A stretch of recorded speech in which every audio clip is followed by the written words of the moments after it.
Puji Tuhan, selamat pagi, shalom semuanya. Boleh lambaikan tangan semua, shalom. Haleluya, selamat pagi, apa kabar? Semoga sehat ya.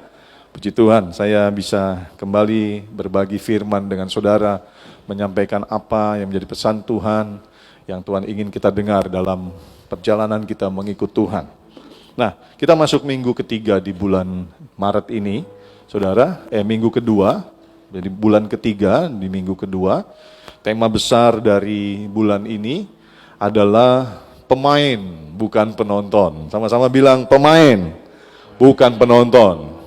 Ya, temanya agak unik, nanti saudara bisa simak sama-sama apa sih maksud Tuhan dengan menampilkan, menyampaikan tema pemain, bukan penonton. Ketika saya di Malaysia, saya baru pulang dari Kuala Lumpur, menghadiri wisuda anak ketiga saya, Nathan. Saya baca-baca dan ada satu quote. Quote itu satu slogan, satu statement yang saya baca dan itu menjadi rema dalam hati saya, khususnya saya yang seorang gembala, pengajar, pengkhotbah. Quote itu dalam bahasa Inggris, tapi saya nggak usah sebutlah dalam bahasa Inggris ya, artinya aja dalam bahasa Indonesia dibilang begini. Kita seharusnya tidak hanya mengajarkan tentang kasih Allah kepada mereka itu yaitu jemaat, orang percaya yang menjadi audiens, yang menjadi pendengar, ya. Kita seharusnya tidak hanya mengajarkan tentang kasih Allah kepada mereka, tapi juga mengajarkan mereka bagaimana merespon kasih Allah dengan benar. Ini menjadi rema buat saya. Dan saya sangat setuju. Dalam perjalanan saya menggembalakan dan menjadi hamba Tuhan, menjadi pengajar, pengkhotbah, saya mengaminkan statement ini. Dan saya pernah bilang dan selalu bilang, dan ini yang saya pakai dalam berkhotbah, bahwa kita tuh berkhotbah, kami pengkhotbah, penggembala, itu harus seimbang, saudara. Kami mengajarkan tentang kasih Allah yang begitu besar kepada kita. Jemaat orang percaya, orang Kristen. Orang Kristen harus mengenal kasih Bapa yang begitu besar, anugerahnya, kasih karunia, kasih yang tidak terbatas, kasih yang kekal selamanya, kasih yang tidak bersyarat. Orang Kristen harus mengenal kasih Tuhan. Tapi kami juga tidak hanya mengajarkan tentang kasih Allah kepada kita, tapi kami juga harus mengajarkan berimbang, bagaimana merespon kasih Allah yang sudah diberikan, yang sudah kita terima dalam hidup ini. Ini berimbang, ini harus kami lakukan. Dan saya sebagai gembala selalu mengajarkan dua hal ini. Betapa besar kasih Tuhan bagi kita, tapi kita juga belajar bagaimana merespon kasih Tuhan itu dengan benar. Dengan benar, katakan dengan benar, saudara. Saya tidak mendiskreditkan beberapa hamba Tuhan yang lain, saya nggak mau. Tetapi ada gembala-gembala, pembicara, pengkhotbah yang hanya bicara tentang kasih Tuhan, lalu tidak pernah bahkan meninambobokkan orang percaya, seolah-olah we just have to rest in faith. Kita tuh hanya harus istirahat dengan iman, dalam iman. Kita tidak perlu lakukan apa-apa, kita nikmati kasih Tuhan. Kita nikmati kebaikan Tuhan, kita tidak perlu lakukan apa-apa. Bahkan saya pernah punya teman, dan saya harus debat di medsos, karena salah pengajarannya, saudara. Dia katakan kita tidak perlu berdoa, kita tidak perlu minta ampun sama Tuhan. Karena Tuhan sudah ngampuni dulu dosa kita, sekarang dan selamanya dosa kita pasti diampuni. Dan sudah diampuni dan akan diampuni. Jadi kalau kita salah, gak usah minta ampun. Dan saya bilang, no. Itu sesat, saya bilang. Gak bisa, saudara. Saya punya anak. Kalau dia salah, pasti saya ampuni. Pasti. Kasih saya tidak akan pernah berubah terhadap anak saya. Tapi dia harus minta maaf sama saya. Sebagai penyelesaiannya. Betul nggak bapak-bapak? Saudara pasti ampuni kesalahan anakmu. Saudara nggak mungkin buang. Tapi anakmu harus punya tata cara, etika dalam mengikut saudara sebagai anak. Dia harus datang. Dia harus selesaikan dengan berkata, Papa, aku minta maaf kalau aku salah. Saudara yang dikasih Tuhan, Tuhan baik. Tuhan memberkati, Tuhan mengasihi, Tuhan menyertai. Tapi ikut Tuhan harus punya etika, harus tahu bagaimana membalas, meresponi kasih Tuhan yang begitu besar. Dan saya memulai sebelum sharing firman, satu quote yang begitu menurut saya memberkati saya sebagai seorang pengajar, sebagai seorang gembala. Bagaimana kita meresponi kasih Tuhan dengan benar. Amin. Nah, saudara yang dikasih Tuhan, sangat berhubungan dengan apa yang nanti saya akan sampaikan di sepanjang 40-45 menit, mungkin 50 menit, saudara. Temanya pemain, bukan penonton. Saudara, saya kasih gambar, ini CR7, ya. Cristiano Ronaldo, ya, yang suka bola pasti tahu. Julukannya CR7, ini orang terkenal sekali, ya. Sama Lionel Messi, ya. Ini dua pemain top dunia, saudara. Ini Cristiano Ronaldo. Pemain termahal, sekarang main di Arab Saudi, saudara. Dan di bawah ini penonton, saudara, penonton. Ya, kalau saudara suka bola atau pertandingan apapun ya, khusus kita bicara bola aja contoh ya, penontonnya bisa 80.000, saudara, satu stadion. 60.000, banyak, saudara. Gak berbanding, ya, pemain dengan penonton. Dan itulah kenyataan dalam kehidupan khususnya orang Kristen sekarang. Seperti pertandingan sepak bola atau pertandingan yang lain. Penontonnya banyak sekali, saudara. Tapi pemainnya sedikit, saudara. Penonton banyak. Nih, kalau lihat ya, banyak nih, saudara. 60.000, 80.000, tapi pemain satu tim, tambah kali 2, 24, tambah pemain cadangan mungkin, ya nggak sampai 40-an atau 50. Tapi penonton puluhan ribu. Paling berisik tuh penonton, bong, pukul gendang, nanti teriak, angkat tangan. Itu penonton, saudara. Sementara pemain sibuk main bola, mikirin gimana golin gawang, bawa bola, menggolkan gawang, kadang di-tackle, jatuh, saudara, keringetan, susah napas. Bawa bola, bolanya diambil sama lawan, penonton bilang, goblok tuh, bodoh betul. Penonton, saudara. Dikit lagi, aduh goblok betul sih, kok gitu sih. Itu penonton, saudara. Ya, tembak gol, gak masuk gawang, sedikit lagi meleset. Penonton lebih pintar, saudara. Banyak komentar, bersorak-sorak. Itu penonton, saudara. Tipikal penonton, saudara. Ya, nah, temanya pemain bukan penonton. Ini sentilan sedikit buat orang percaya, khususnya saudara yang di sini. Nah, kalau itu saudara, ini serius sebenarnya. Temanya memang agak unik, tapi ini serius untuk mengingatkan kita. Jadi tujuan sharing firman hari ini, ya, saya selalu kalau sharing firman, saya sampaikan tujuannya apa? Untuk mengajarkan saudara dan menyadarkan saudara supaya menjadi Kristen yang aktif, rajin, dan mau terlibat dalam melakukan tanggung jawab yang Tuhan berikan. Bukan hanya menonton, tapi bermain sebagai pemain, bukan penonton. Sebelum saya lanjutkan, minggu ini kita dapat kabar duka. Saudara ada yang di grup, saya sedang di Malaysia waktu itu. Lagi makan, tiba-tiba Bu Dewi kasih lihat gambar Pak Sanggam. Pak Sanggam lagi masukin, lagi nangis. Ada apa nih? Terus ada gambar almarhum PDM Jimmy. Jimmy ini dulu full time musik di HOG, kami kenal. Saya telepon Pak Sanggam. Gam, kenapa dengan Jimmy? Dia barusan meninggal, Pak. Jadi informasi pertama itu saya dapat jam 5, dibegal katanya. Makanya saya masukin di grup dibegal. Waduh, kita langsung nggak enak makan. Waktu itu saya lagi mau makan sama anak-anak calon mantu. Langsung drop, saudara. Saya dan Bu Dewi berkali-kali kita ngomong, aduh kok bisa ya?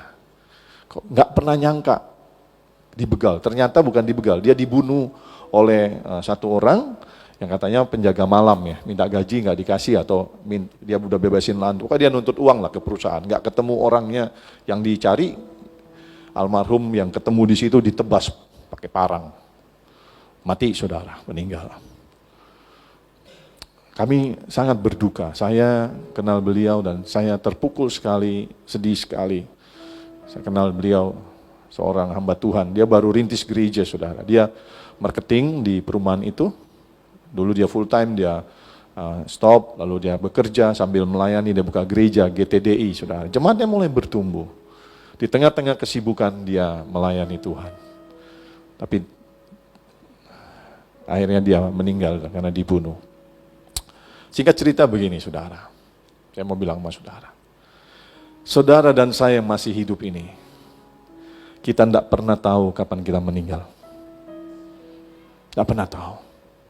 Bisa aja kita pulang dari tempat ini kita meninggal. Bisa nanti malam, bisa 1 minggu lagi. Dan kita nggak pernah tahu juga cara kita meninggal bagaimana. Bisa karena dibunuh, bisa karena kecelakaan, bisa karena sakit. Sama-sama tahu mertua saya nggak pernah sakit, nggak pernah sehat, tiba-tiba jam 6 sore kurang lebih. Pingsan, ternyata kena stroke, meninggal. Gak ada tanda-tanda, gak ada pesan. Keponakan saya Januari tanggal 5, gak ada tanda-tanda meninggal juga, saudara. Saudara dan saya juga sedang mengantri giliran yang kita gak pernah tahu kapan, gak pernah tahu caranya. Dan saya mau bilang begini, gak penting kapan kita meninggal, gak penting caranya kita meninggal. Yang menjadi pertanyaan penting, sudah belum saudara dan saya siapkan diri kita untuk nanti mempertanggungjawabkan hidup ini di hadapan Tuhan. Ini seringkali disampaikan. Dan orang yang apatis, tahu apatis? Orang yang gak siap, yang cuek, selalu bilang gini, itu terus nakut-nakutin. Enggak, kami hamba Tuhan, gembala, enggak nakut-nakutin saudara, enggak. Kami hanya ingin menyadarkan saudara bahwa hidup yang Tuhan berikan dengan segala potensi, talenta, kemampuan dengan saudara, dengan apa yang kita miliki yang Tuhan berikan, itu harus dipertanggungjawabkan satu hari nanti. Ketika kita ketemu Tuhan, kitab kehidupan itu akan dibuka. Saudara akan menghadap Tuhan di pengadilan tahta putih. Saudara akan diperhadapkan di hadapan Tuhan dalam pengadilan itu, dan kitab kehidupan akan dibuka. Kitab kehidupan yang mencatat apa yang saudara dan saya lakukan selama kita hidup. Satu pertanyaannya, sudahkah kita melakukan perintah Tuhan dengan sungguh-sungguh? Sudahkah kita melakukan tanggung jawab yang Tuhan berikan kepada kita sebagai orang percaya yang sudah menerima anugerah keselamatan? Sudahkah kita mempergunakan segala berkat, potensi, talenta yang Tuhan percayakan dalam hidup kita untuk memuliakan namanya? Itu pertanyaan-pertanyaan yang harus kita pikirkan. Dan kemudian kita persiapkan diri kita. Supaya ketika ketemu Tuhan, Tuhan berkata, engkau hambaku yang baik dan setia. Masuklah ke dalam kebahagiaan Tuhanmu. Artinya masuk ke surga, diizinkan menikmati surga yang kekal itu, saudara. Surga dan neraka itu real. The heaven and the hell are real. Adalah nyata, saudara. Nah, kita seringkali mengabaikan peristiwa-peristiwa yang terjadi. Mengabaikan pesan-pesan yang disampaikan oleh hamba Tuhan. Baik melalui mimbar, melalui medsos, khotbah-khotbah, melalui pembacaan firman. Kita menganggap nanti. Kita nggak fokus, kita sibuk dengan urusan-urusan dunia, sibuk kejar duit. Bahkan hari Minggu pun orang nggak mau kerja, cari duit. Dapat OT, wah lumayan nih kalau hari Minggu, bisa 2 kali nih gaji. Kalau memang wajib oleh perusahaan, saya mengerti, Tuhan mengerti. Tapi nggak wajib, saudara, tinggalkan ibadah, cari duit. Supaya OT, 2 kali, 3 kali, supaya bisa beli mobil, beli emas, beli handphone. Sementara satu sisi Tuhan bilang, hari Minggu beribadah. Tapi saudara abaikan. Hiduplah kudus, kata Tuhan. Saudara bilang, nanti, selama masih hidup di dunia, puas-puaskan dulu. Nanti, mau mati baru bertobat. Pak Erastus bilang begini, kalau saudara terbiasa mengabaikan firman Tuhan, tidak mungkin tiba-tiba waktu mati saudara ingat Tuhan. Saya setuju. Dengar baik. Kalau engkau terbiasa mengabaikan firman Tuhan, melupakan Tuhan, Pak Erastus dalam khotbah, dan saya setuju, dia berkata, tidak mungkin saudara mengingat Tuhan. Gak begitu gampang bertobat. Dan belum tentu saudara punya kesempatan untuk bertobat. Nah, ini baru permulaan saya khotbah pagi ini. Keras, betul? Tapi ini karena saya mengasihi saudara, Tuhan mengasihi saudara. Firman ini harus jelas disampaikan. Saudara terima untuk menyadarkan saudara bahwa kita tidak pernah tahu kapan kita harus menghadap Tuhan. Gak penting kapan, gak penting caranya. Yang paling penting, siap gak menghadap Tuhan. Karena nanti gak bisa penyesalan lagi, saudara. Waktunya sudah lewat, kesempatan itu sudah lewat, saudara. Selama masih ada kesempatan, mari kita mempersiapkan diri kita dengan baik. Firman hari ini mengajak saudara dan saya, menyadarkan juga, mari kita jadi pemain, bukan penonton. Saya melayani cukup lama, hampir 25 tahun, dari tahun 97 akhir, 98 lah. Ya, 25 tahun masuk tahun 26. Realita di lapangan, dan hari ini saya juga sebagai gembala saudara, melihat saudara di sini. Saya cuma bilang begini, ayo, jangan cuma jadi penonton, mari terlibat. Saudara berkata, kami sibuk Pak. Saudara, Paulus itu bukan full time. Paulus itu tukang tenda. Tapi dia memberikan hidupnya sungguh-sungguh untuk melayani Tuhan. Sambil dia memberitakan firman. Dia keliling Asia kecil, buka banyak jemaat di pulau-pulau, di kota-kota. Dia keliling. Naik kapal, jalan kaki, lewatin bahaya. Sambil dia bekerja, dia melayani, memberitakan firman, menyampaikan kabar baik, jadi berkat. Sambil dia melayani, dia bekerja. Sambil dia bekerja, dia melayani. Saya juga nggak full time, saudara. Jadi mau alasan apa kita? Karena Tuhan nggak suruh kita full time. Tuhan suruh kita jadi pemain, terlibat. Pak, saya nggak bisa melayani di gereja. Boleh, nggak apa-apa. Tapi sungguh-sungguh kau melayani di luar gereja, di keluargamu. Pelayanan pertama, kau layani keluargamu terlebih dahulu. Itu pelayanan pertama. Urus keluargamu dulu dengan baik. Bapak-bapak, ibu-ibu, urus dengan baik keluargamu. Baru kau layani tetanggamu, keluarga besarmu, lingkunganmu. Engkau bisa melayani sebenarnya. Cuman engkau banyak alasan nggak mau. Hari ini saya mengingatkan lagi sebagai gembala yang mengasihi saudara. Ayo jadi pemain, bukan penonton. Penonton itu dia sorak-sorak, nyanyi-nyanyi. Haleluya, dia teriak-teriak, dia nyanyi-nyanyi, saudara. Tuhan hebat, Tuhan dahsyat. Di gereja aja. Di gereja aja. Disuruh doa nggak mau. Suruh melayani nggak mau. Suruh memberkati nggak mau. Haleluya, Tuhan baik, Tuhan hebat. Kalau ditanya, komitmenmu apa sama Tuhan? Nggak ada, sibuk. Di gereja, luar biasa. Sama kayak penonton sepak bola. Tapi di rumah, dalam keseharian, nggak pernah main bola, saudara. Cuma nonton aja. Hanya nonton saja. Nah, Tuhan tidak mau kita jadi penonton. Tuhan mau kita jadi pemain. Amin. Artinya terlibat, bayar harga, ya, rajin,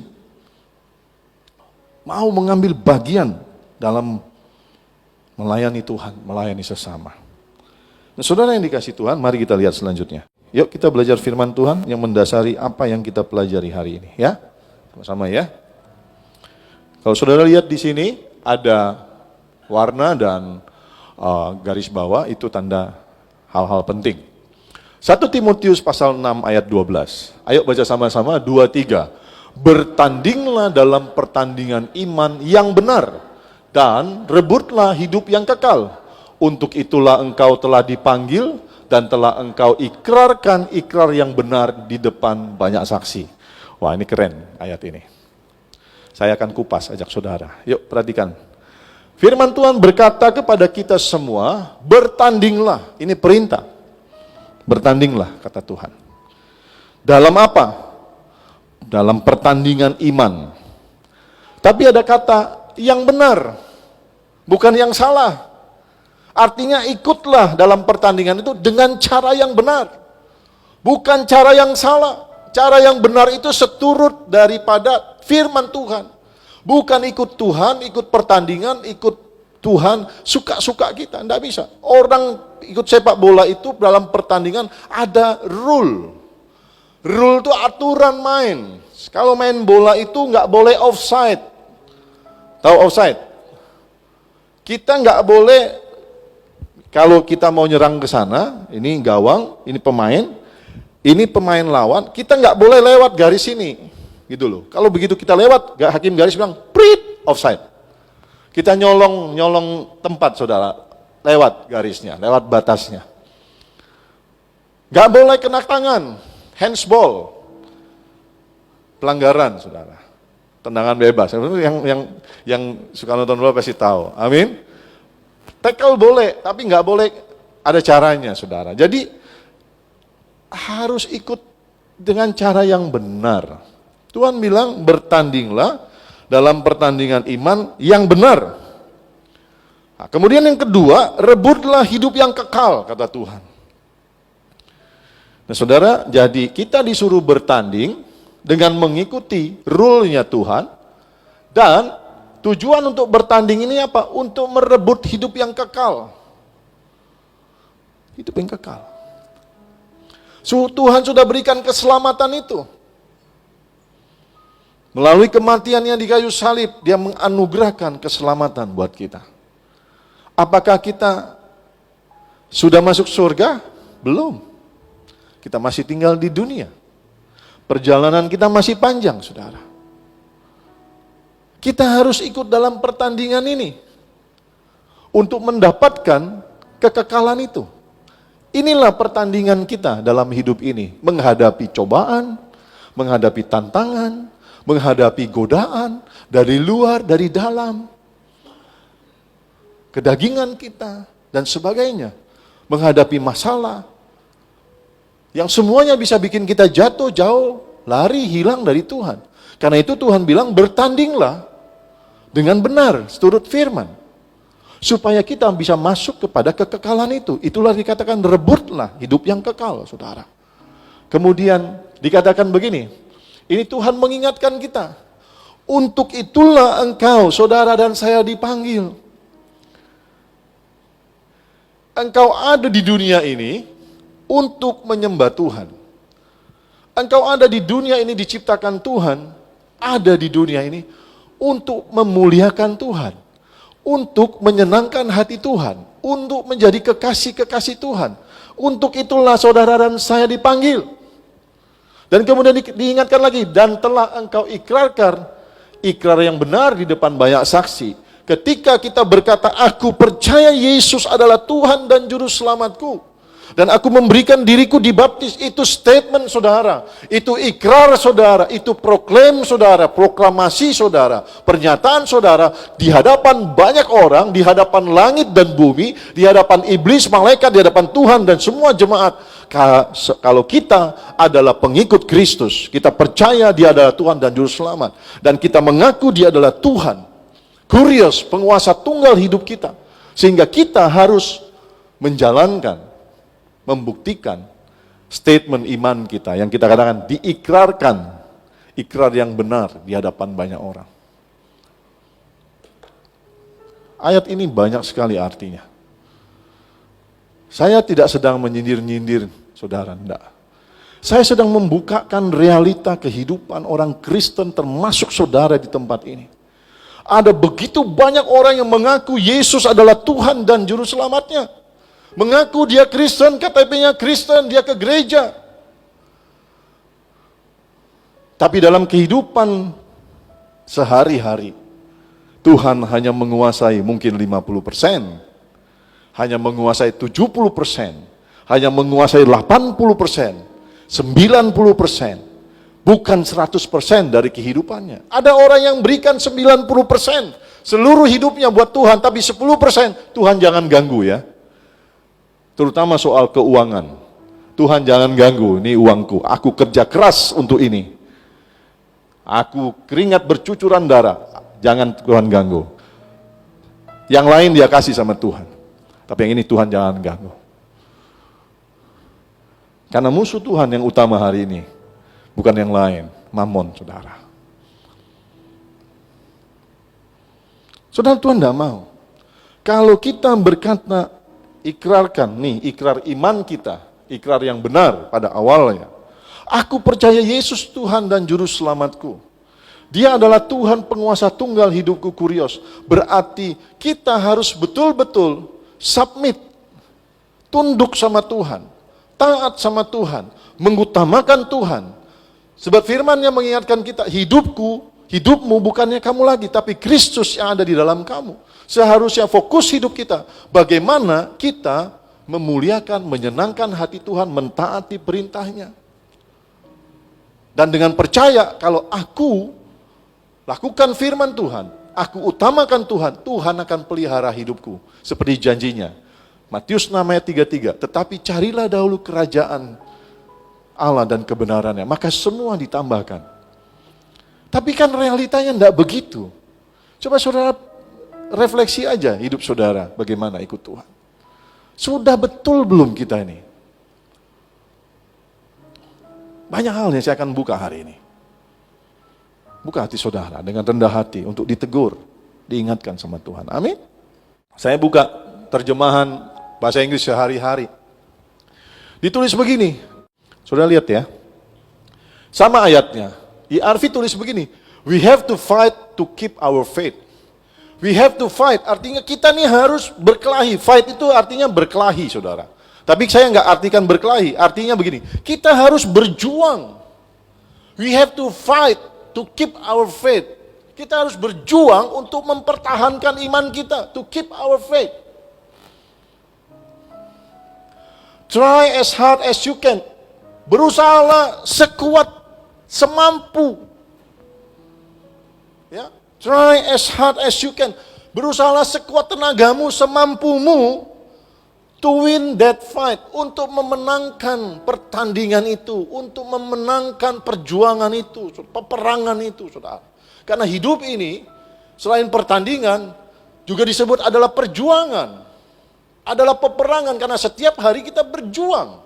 Setiap hari kita berperang melawan dosa, melawan kedagingan kita, saudara. Itulah sebabnya Tuhan berkata, we have to fight, to keep our faith. Harus berjuang untuk mempertahankan iman yang benar, saudara. Try as hard as you can to win that fight. Take hold of eternal life. Take hold itu pegang. Pertahankan hidup yang kekal itu, kata Tuhan. Kita sudah terima keselamatan itu, saudara. Tiketnya sudah kita terima, kepastian hidup kekal. Tapi memang kita belum ke surga. Kita masih menghadapi perjuangan, pertandingan iman selama kita hidup. Dan yang Tuhan mau, apa yang sudah kita terima ini, jangan lepas. Keselamatan itu jangan lepas. Imanmu jangan goyah, jangan luntur, jangan hilang karena persoalan, pergumulan, godaan, cobaan. Engkau harus berjuang, engkau harus bertanding, berperang, dan memenangkannya sekuat tenaga, kata Tuhan. Nah, saudara, dari terjemahan Indonesia dan terjemahan bahasa Inggris ini ada 3 poin di satu ayat ini. Bertandinglah, berusahalah dan pertahankan. Orang Kristen mau tidak mau dia harus bertanding. Kalau saudara bilang, aku tidak mau tanding, saudara nggak akan nyampe pada kekekalan. Imanmu nggak pernah teruji, karaktermu nggak akan pernah terbentuk, kekuatanmu nggak akan terbangun, kasihmu nggak akan menyala kalau engkau nggak mau bertanding.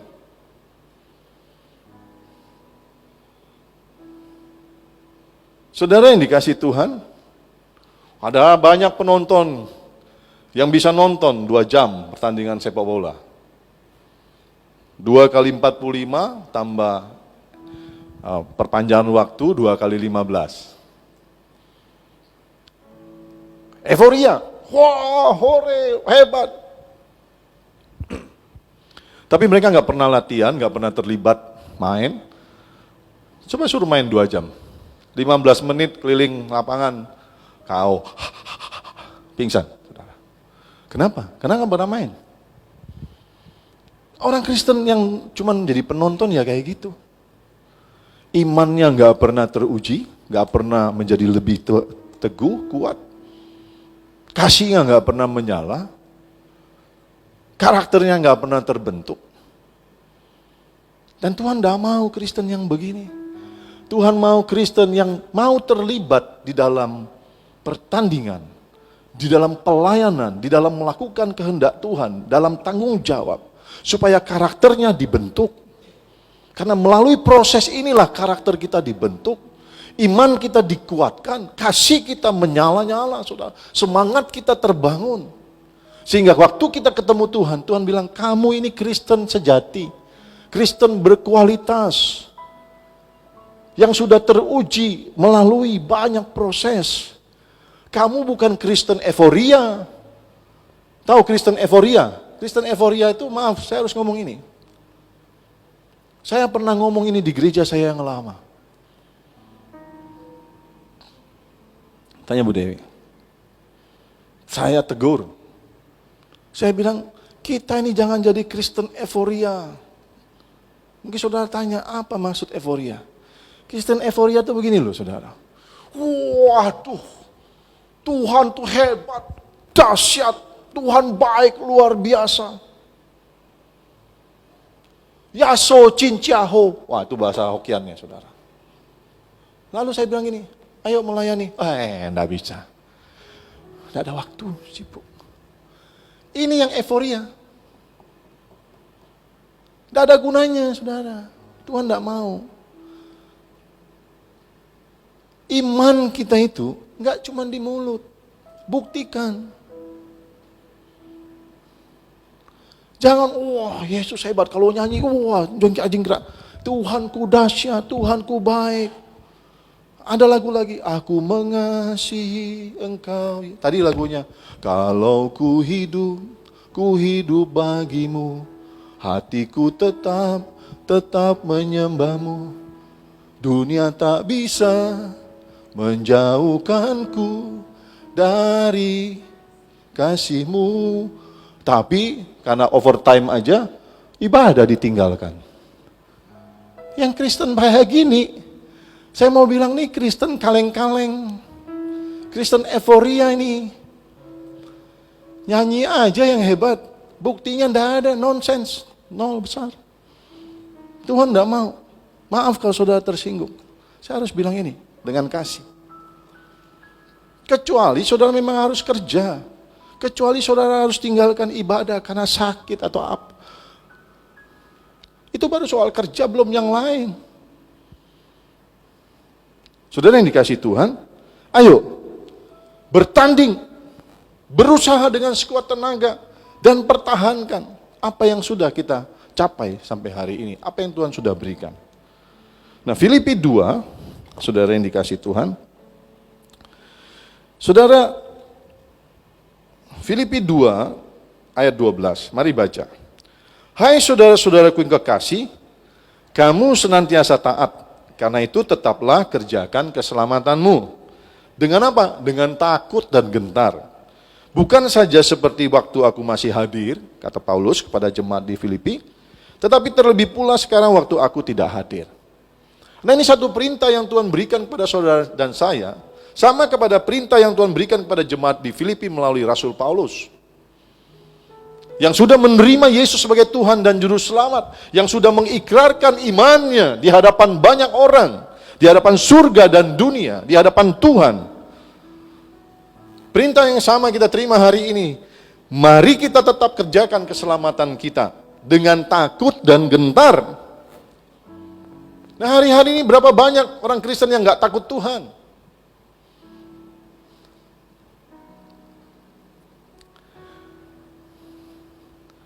Kita sama-sama tahu, Tuhan Maha tahu, Maha melihat, sampai kedalaman hati Dia tahu. Tidak ada yang tersembunyi di hadapan Tuhan. Tapi berapa banyak orang Kristen hari ini masih berzina, masih korupsi, masih benci orang. Mertua dibenci, suami dibenci, istri dibenci, orang tua dibenci. Dan kita bilang Tuhan Maha tahu, tapi kita tetap memegang kepahitan, menyimpan kepahitan. Kita tetap lakukan dosa-dosa yang jelas kita tahu itu salah, tapi kita berkata, kayaknya Tuhan ngerti itu. Kan kelewatan yang begini. Tuhan tidak mau. Tuhan mau hidup kita ini kita jalani ikut Tuhan dengan takut dan gentar. Takut dan gentar itu bukan seperti lihat hantu atau lihat harimau, bukan. Tapi takut dan gentar artinya dengan rasa hormat, menghargai Tuhan. Kalau aku lakukan ini, nanti Tuhan tuh marah, kecewa. Aku nggak boleh lakukan ini, mendukakan Tuhan. Aku mau hidup kudus di hadapan Tuhan, mau hidup benar. Aku mau hidup menyenangkan hati Tuhan. Saudara mungkin berkata, aku nggak lakukan dosa, Pak. Aku bersih. Saya mau bilang begini, dosa itu bukan hanya melakukan hal-hal yang dilarang oleh Tuhan, tapi dosa juga ketika engkau tidak melakukan apa yang diperintahkan Tuhan.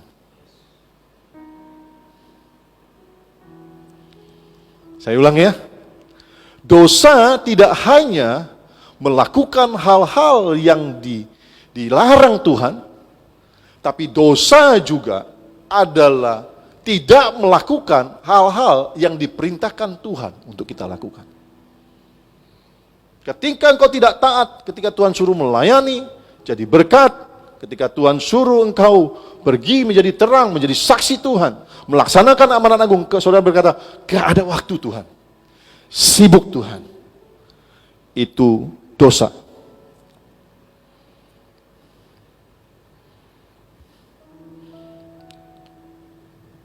Wah Pak, kok begitu ikut Tuhan berat? Enggak berat, enggak.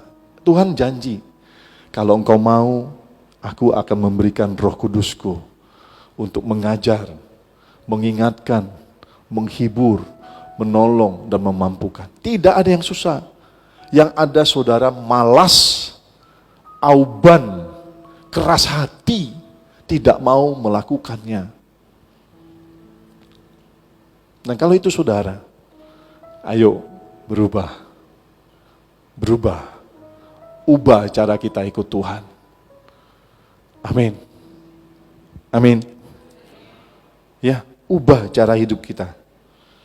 Saudara, Tuhan itu melalui pengorbanan di kayu salib, Dia menganugerahkan keselamatan kepada kita. Tapi keselamatan yang telah kita terima itu harus kita kerjakan dengan sungguh-sungguh, supaya keselamatan itu tidak sia-sia. Karena keselamatan yang saudara peroleh, anugerah itu melalui pengorbanan Tuhan, melalui pengorbanan nyawanya, saudara. Sangat berharga. Saudara yang dikasihi Tuhan, bahasa Inggrisnya bagus banget, saudara. Ini sudah berapa kali saya sampaikan di sini, saya sampaikan lagi. Sama ayatnya, dibilang begini, so you must continue to live in a way that gives meaning to your salvation. Jadi, nah perhatikan, you must continue, kata must ini harus, ini perintah. Continue ini melanjutkan. Jadi kamu harus terus, atau harus melanjutkan hidup dengan cara that give meaning, yang memberi arti kepada keselamatanmu. Saudara sudah terima keselamatan yang diberikan Tuhan melalui pengorbanan nyawanya. Sesuatu yang sangat bernilai. Nah karena saudara sudah terima sesuatu yang sangat bernilai itu, maka jalani hidupmu untuk memberikan arti kepada keselamatan yang bernilai ini. Jangan sia-siakan keselamatan ini dengan tidak melakukan apapun. Jangan menyia-nyiakan pengorbanan Tuhan dengan hanya menjadi penonton, saudara. Tapi engkau harus isi keselamatan yang diberikan Tuhan melalui pencurahan darah dan pengorbanannya di kayu salib dengan hal-hal yang berarti untuk keselamatan itu. Sehingga nama Tuhan dimuliakan, karena untuk itulah saudara dipanggil Tuhan.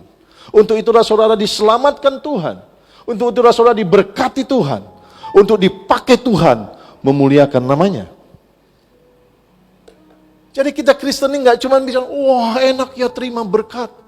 Wah diberkati ya, ada pengurapan, ada sukacita, ada kekuatan.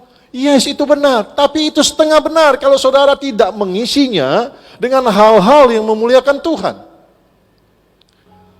Saya menerima keselamatan, seperti saya bilang, saya bersaksi, 2 kali saya hampir mati karena overdosis narkoba. Hari ini saya masih hidup. Sejak saya menyadari, waduh, kalau dulu saya mati, malu sekali, masuk neraka. Tapi Tuhan kasih saya hidup, saya mau mengisi keselamatan, kesempatan itu dengan melayani Tuhan. Saya mau jadi berkat, saya mau jadi alat Tuhan, saya mau hidup benar di hadapan Tuhan, mau hidup kudus menyenangkan hati Tuhan. Dan itu saya ada hari ini. Saya nggak tahu ke depan, tapi hari ini saya berusaha dengan sungguh-sungguh. Dan keyakinan saya, kalau saya tetap seperti ini ketemu Tuhan, pasti ada tempat di surga. Sama saudara dan saya. So you must continue to live in a way that gives meaning to your salvation. Kita harus terus hidup dengan cara yang memberi arti untuk keselamatan itu. Jangan hidupmu sia-sia aja. Kristen itu harusnya, Kristen itu artinya pengikut Yesus. Ketika orang mengenal saudara, saudara harus jadi berkat, harus berarti bagi orang lain, bagi keluarga, bagi orang-orang yang mengenal engkau. Engkau harus berarti, jadi berkat, jadi terang, jadi garam. Jangan cuma diam jadi penonton, saudara. Amin. Wahyu 3 ayat 11, ini bilang begini. Ini Yesus bilang, aku datang segera. Kita nggak pernah tahu kapan. Aku datang segera. Tuhan bisa datang melalui kedatangannya di langit. Datang kedua, kita di rapture. Atau melalui kematian dia datang. Aku datang segera, kata Tuhan. Lalu Tuhan ingatkan, peganglah apa yang ada padamu, supaya tidak seorang pun mengambil mahkotamu. Statusmu adalah anak Tuhan, orang percaya, kekasih Tuhan, warga kerajaan surga. Engkau sudah diberikan tiket. Hanya kita belum aja dibawa ke surga. Kita masih harus jalanin kehidupan yang penuh tantangan, masalah, godaan, cobaan, beban. Yang semuanya bisa menjatuhkan kita. Yang semuanya bisa membuat kita jauh, lepas dari Tuhan, terpisah dari Tuhan. Dan Tuhan bilang, pegang apa yang ada padamu. Supaya engkau nggak hilang dari Tuhan, nggak terpisah. Pegang apa yang ada padamu. Dan itu setiap hari harus kita pegang, harus kita usahakan, kita perjuangkan, kita usahakan sungguh-sungguh. Pegang. Jangan lalai, jangan lengah, jangan malas. Jangan pasif. Orang Kristen hidup nggak sungguh-sungguh sama Tuhan. Termasuk yang di sini. Dan kalau itu saudara, bertobat saudara. Saya tidak marahin saudara, enggak. Saya ngomong ini, saya mengasihi saudara. Dengan satu kerinduan, Jemaat Immanuel masuk surga semua. Saya enggak sedang marah-marah, enggak. Saya menyampaikan sesuatu dengan tegas. Saya bukan tipe gembala yang suka melucu-lucu, enggak. Cerita-cerita humor, saudara ketawa-ketawa, lalu saudara enggak maju dalam Tuhan. Enggak. Saya serius dalam pemberitaan firman. Supaya saudara ngerti. Pegang saudara. Serius ikut Tuhan. Amin. Serius ikut Tuhan. Sungguh-sungguh. Bermain, jadi pemain. Jangan cuma nonton. Ibu-ibu. Ayo. Dalam kesibukanmu sehari-hari mengurus rumah tangga, mungkin ada bisnis. Ayo jadi berkat. Ayo melayani Tuhan. Ayo beritakan Injil. Ayo jadi terang. Berdoa. Buat gereja, buat kota, buat bangsa. Bapak-bapak, engkau bekerja, lakukan juga, saudara. Saudara, keselamatan yang telah kita terima ini harus kita pertanggungjawabkan di hadapan Tuhan. Dengan cara apa? Melakukan apa yang diperintahkan Tuhan. Taat, setia, intim, mengerjakan tanggung jawab yang diberikan Tuhan. Jadi saksi, jadi berkat, jadi terang, melayani. Inilah tanggung jawab kita. Sekali lagi saya mau bilang begini, di mana-mana fenomena orang Kristen sekarang. Apa yang Tuhan mau nih bertolak belakang dengan kenyataan. Dan ini realita saya lihat.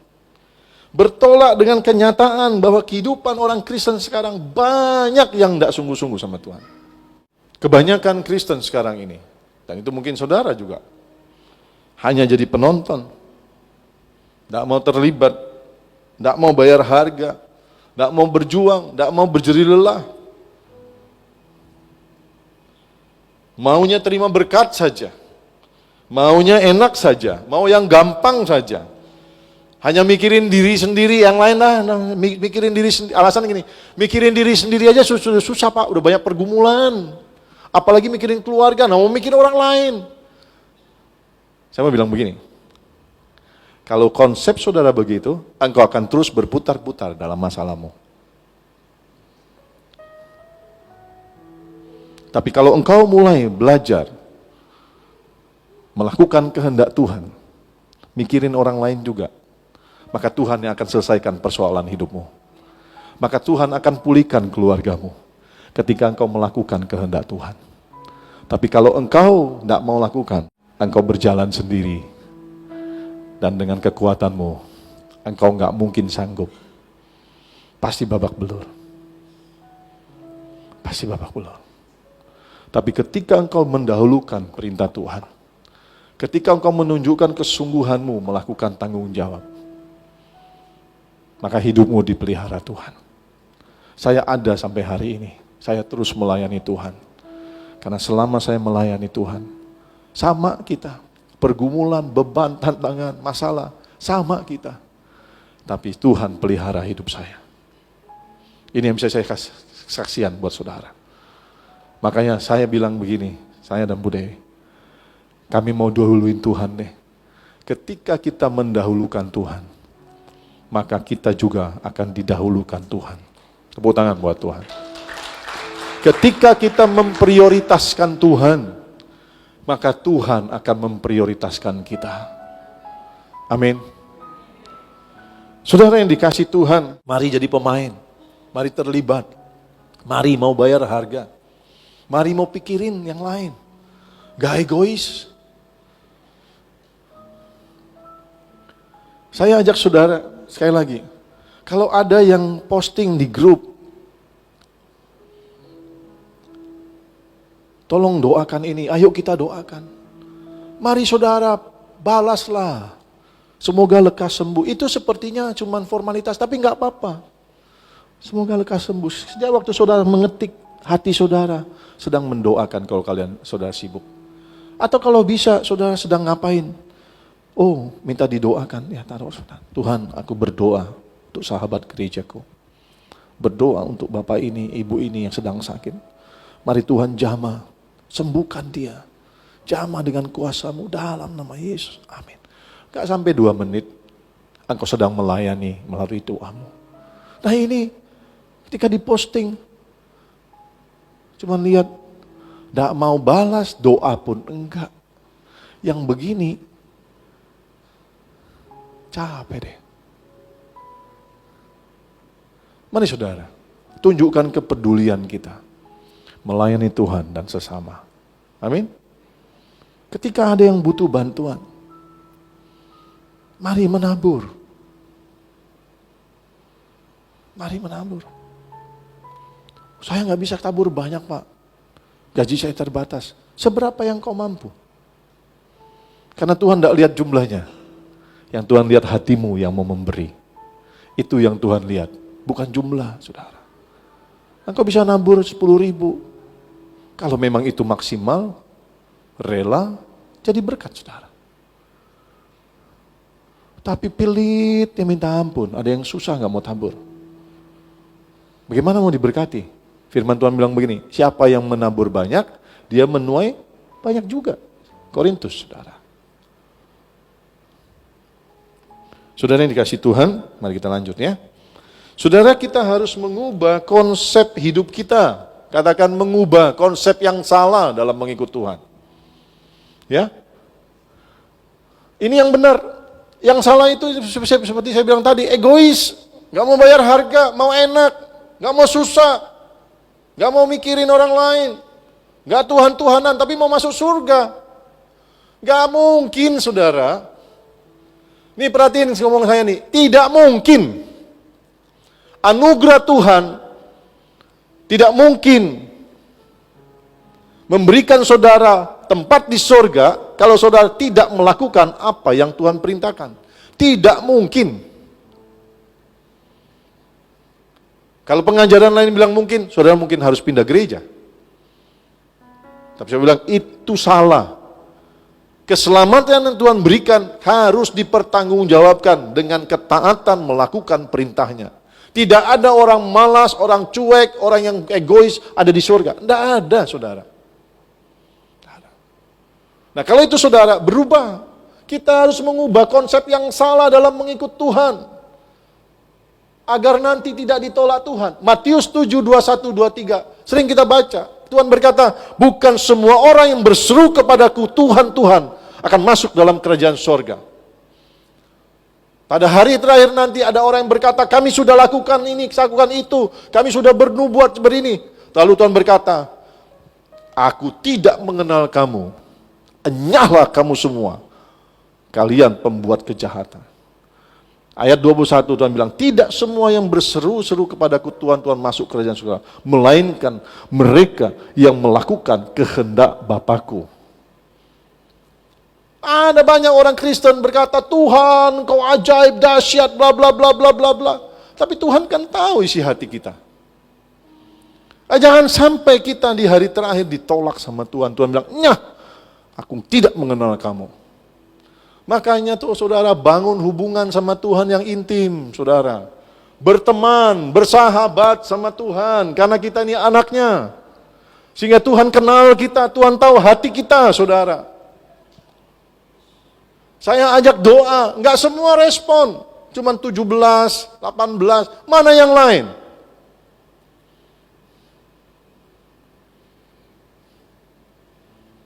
Maaf, saya tidak sedang memarahin saudara hari ini. Saya sedang menyadarkan, mengingatkan saudara.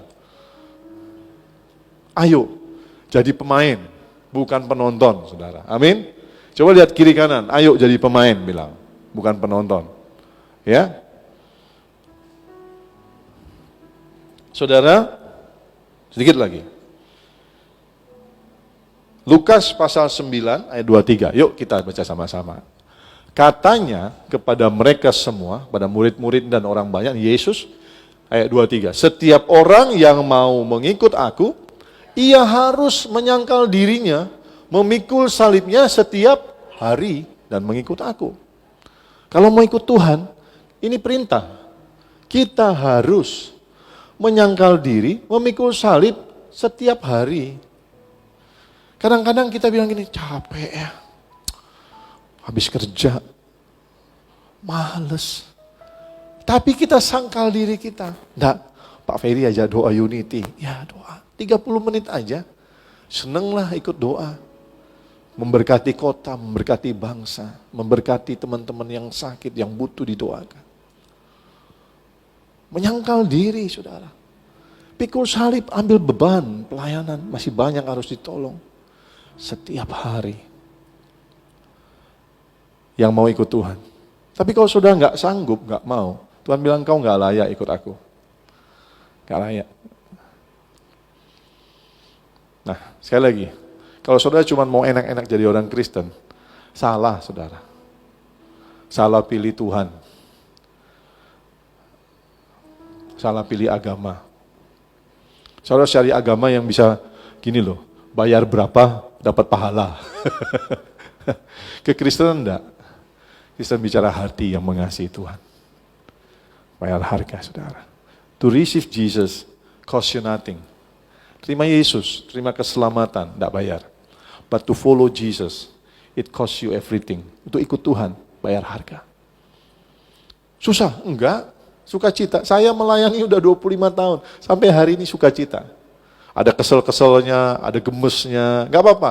Doa sama Tuhan, sharing sama teman, sharing sama istri. Tuh istri bilang, enggak usah lihat yang enggak sungguh-sungguh. Lihat yang sungguh-sungguh aja. Oh iya ya. Semangat lagi, saudara. Ingat kebaikan Tuhan. Ingat kasih-Nya. Ingat kebaikannya. Apalagi Yun? Dan anugerahnya selamatkanku. Ah itu ya, nanti nyanyi ya. Nah saudara, oke. Mari kita jadi pemain, bukan penonton. Nah, Tuhan tebus, selamatkan kita untuk menyelamatkan yang lain. Tuhan berkati kita untuk jadi berkat. Tuhan urapi kita untuk melayani Tuhan dan orang lain. Nah ini terakhir. Ya, baca ini saudara. Jika hidup adalah perjuangan atau peperangan, pertandingan, maka artinya kita harus berjuang, berperang, dan bertanding agar kita memperoleh kemenangan. Kita harus ikut terlibat dalam segala upaya dan usaha untuk memperoleh kemenangan tersebut, bukan hanya sebagai penonton yang hanya melihat, bersorak, tapi tidak melakukan apa-apa. Bukan. Nih, saya kasih perbandingan. Nah, asik ya. Jelas. Nih, lihat. Dalam sebuah pertandingan ada penonton dan pemain. Penonton hanya melihat, tidak terlibat. Pemain terlibat dalam pertandingan. Penonton bersorak, tidak berjeri lelah. Pemain berjuang memperoleh kemenangan. Penonton hanya komentar, tidak melakukan apa-apa. Pemain bayar harga dengan berkorban tenaga, pikiran, dan lain-lain. Penonton tidak dapat apa-apa. Dalam sebuah pertandingan badminton, tenis semua, pak bola, penonton tidak dapat apa-apa, saudara. Tapi pemain dapat hadiah. Ya, pemain memiliki tujuan yang jelas, yaitu memperoleh hadiah. Nah, dalam kekristenan begitu juga, ada penonton, ada pemain. Nah, saudara di mana? Coba saudara renungkan, introspeksi. Saudara selama ini di mana? Saudara pemain atau saudara penonton? Ingat, penonton tidak dapat hadiah. Pemain dapat hadiah. Amin. Ya. Ayo ngomong sekali lagi kiri kanan, bilang gini, penonton nggak dapat hadiah. Bilang pemain yang dapat hadiah. Ayo minimal 5 orang, lihat. Balik badannya, lihat kiri kanan, tunjuk. Bilang, Penonton nggak dapat hadiah. Pemain yang dapat hadiah. Ya.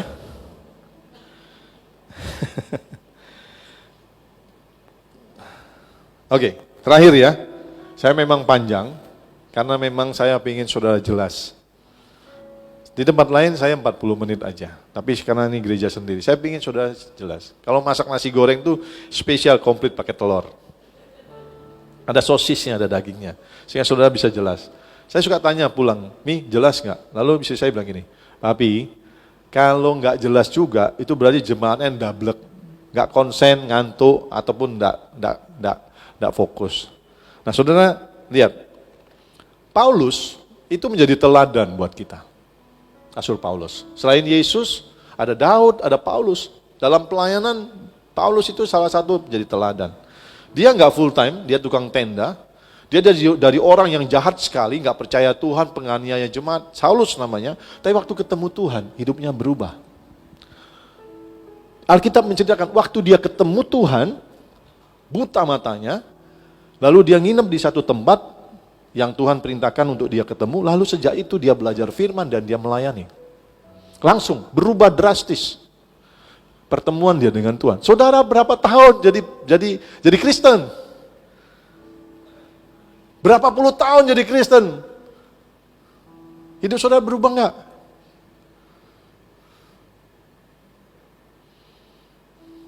Jawab sendiri. Tapi saya mau kasih lihat Paulus. Paulus ini berubah dia. Dia layani Tuhan sampai mati dia. Bayar harga, dia tuliskan bagaimana dia hampir karam, dipatok ular, dirampok, dipukulin, dianiaya, dipenjara. Dia jalanin semua. Lalu sebelum kematiannya, dia tulis begini dalam 2 Timotius pasal 4 ayat 7 dan 8. Aku telah mengakhiri pertandingan yang baik, dan aku telah mencapai garis akhir, dan aku telah memelihara iman. Sekarang telah tersedia bagiku mahkota kebenaran, yang akan dikaruniakan kepadaku oleh Tuhan, hakim yang adil, pada harinya, tapi bukan hanya kepadaku, melainkan juga kepada semua orang yang merindukan kedatangannya. Dia kasih contoh hidupnya, teladani aku. Waktu dia mau mati dia tahu, aku udah mau selesai, tapi aku menyelesaikannya dengan baik, finishing well. Aku telah sampai garis akhir, aku tetap memelihara iman, tetap melayani, tetap taat, sudah berikan semua kepada Tuhan. Dan dengan iman dia bilang begini, sekarang telah tersedia bagiku mahkota kebenaran yang akan dikaruniakan kepadaku oleh Tuhan. Hadiah, mahkota kebenaran. Lalu dia tulis hakim yang adil. Nah saya berkali-kali sampaikan saudara tentang hakim yang adil. Kenapa? Firman Tuhan itu hebat sekali kalau kita teliti, saudara. Dibilang hakim yang adil. Keadilan Tuhan itu nyata. Tuhan gak mungkin, perhatikan saya, Tuhan gak mungkin kasih saudara hadiah. Kalau saudara malas, gak mau terlibat, cuma mau nonton saja, euforia saja, gak mungkin. Saudara, Alkitab berkata ada pelayan-pelayan yang baik, yang melayani, yang melakukan kehendak. Ketika tuannya pulang, tuannya bilang, engkau hambaku yang baik dan setia. Masuklah ke dalam kebahagiaan Tuhanmu. Tapi ada juga hamba-hamba yang malas. Ketika tuannya pulang, gak kerja, cuma mau enak-enak. Dia bilang, engkau hambaku yang jahat dan malas. Lalu diperintahkan, tangkap, ikat, masukkan ke dalam kegelapan yang paling gelap. Dan di situ terdapat ratapan dan kertak gigi. Itu bicara neraka yang paling gelap. Saya tidak sedang menakuti saudara. Tapi ini firman Tuhan jelas, real. Jelas sekali dari awal saya sampaikan. Ayo bangkit. Ayo bangkit saudara. Ayo bangkit. Sudah terlalu lama saudara jadi Kristen-Kristen yang pasif, penonton. Sudah waktunya kita nih bangkit. Gereja Immanuel bangkit. Ambil komitmen, saya mau melayani Tuhan, saya mau sungguh-sungguh, saya mau ambil bagian, saya mau terlibat. Jadi pemain, bukan penonton. Amin.